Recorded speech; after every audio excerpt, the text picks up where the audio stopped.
Option ட்ரேடிங்கில் 30,000 capital use பண்ணி 1 crore earn பண்ண போகிறோம் சேலஞ்சில். இன்றைக்கி டே 4.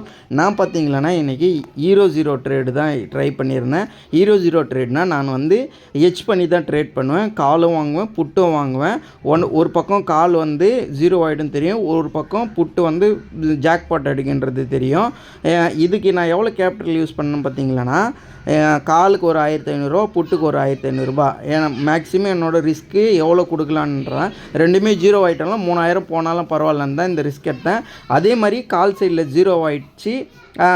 இது புட் சைடில் ப்ராஃபிட் ரன் ஆகிட்டு இருந்தது. கிட்டத்தட்ட ஒரு 800 கிட்ட ப்ராஃபிட் இருந்து கால் சைடில் 700 கிட்ட லாஸில் இருந்தது. நான் ட்ரையல் பண்ணி ட்ரேட் பண்ணேன். ட்ரையல் பண்ணும்போது நம்மளோட ட்ரைலிங் ஸ்டாப் லாஸ் ஒரு இங்கே காட்டியிருக்கேன் பாருங்கள், 117 118. அதில் வந்து ட்ரைலிங் ஸ்டாப் லாஸ் ஹிட் ஆகிடுச்சு. அகைன் வந்து ஒரு நல்ல ஸ்பைக் வந்துச்சு. இந்த ஸ்பைக்கு நம்ம கேப்சர் பண்ணியிருந்தோம்னா இன்றைக்கி தாராளமாக ஒரு 6000 இல்லை ஒரு 8000 கூட ப்ராஃபிட் பண்ணியிருக்கலாம். நான் வந்து 10 லாட்டு 20 லாட்லாம் எடுக்கல, ஒரே லாட்டு தான். கால் சைடில் ஒரு லாட்டு, புட் சைடில் ஒரு லாட்டு, இதில் ரெண்டுமே ஒரு லாட்டு தான் யூஸ் பண்ணியிருந்தேன்.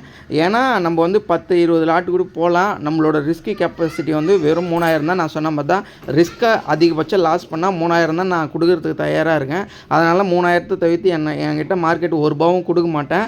வேணும்னா இது மாதிரி ஜாக்பாட் ட்ரேடில் நம்மளுக்கு அதிகபட்சம் எவ்வளோ கிடைச்சாலும் எடுத்துக்கலாம், பிரச்சனை இல்லை. இந்த வாரமும் நான் வந்து சென்செக்ஸில் வந்து ஜாக்பாட் ட்ரேடை வந்து மிஸ் பண்ணிட்டேன். பரவாயில்ல, இது எல்லாமே ஒரு அனுபவம் தான். நம்ம 10 ட்ரேடில் 9 ட்ரேட் லாஸ் பண்ணாலும் ஹீரோ ட்ரேடு ஒரு ட்ரேடு நல்ல ப்ராஃபிட் எடுத்தோம்னா இது மாதிரி நம்மளுக்கு கிடச்சிதுன்னா நம்ம பண்ண லாஸ் எல்லாம் ஒரே ட்ரேடில் கூட ரெக்கவர் பண்ணிடலாம். தொடர்ந்து ஒரு 10 ட்ரேடு 9 ட்ரேடு 3000 லாஸ் பண்ணாலுமே ஒரே ட்ரேடில் நல்ல ஜாக்பாட் இந்த மாதிரி அடிச்சுதுன்னா நல்ல ப்ராஃபிட் எடுத்துடலாம். பரவாயில்ல, நீங்களும் நம்மளா கூட சேர்ந்துன்னு இந்த 1 crore சேலஞ்சில் நீங்களும் ஜாயின் பண்ணோம்னா முதல்ல நம்மளோட ஸ்ட்ராட்டஜி உங்களுக்கு சொல்லித்தரேன். சொல்லி கொடுத்துட்டு ரெகுலராக என்ன கூட தினமும் ட்ரேட் பண்ணுங்கள். நான் கால் எடுக்கிறேன்னா நீங்களும் கால் எடுக்குங்க, புட்டு எடுக்கிறதுனா புட்டு எடுங்க. நம்ம ஸ்ட்ராட்டஜி சொல்லி கொடுத்துறப்புறம் உங்களுக்கு எல்லாமே 1 by 1 நம்ம கூட சேர்ந்து போகலாம். ஒன்று ஜெயிக்கலாம், ஜெயிச்சோம்னா நம்ம லைஃப் ஸ்டைல் மாறிடும். தோற்றுமோனா அனுபவம். அடுத்தது வந்து இந்த அனுபவத்தை வச்சுட்டு இதுக்கப்புறம் எப்படி பண்ண போகிறேன்றதை ஃப்யூச்சர் டிசைட் பண்ணிக்கலாம். Bye guys.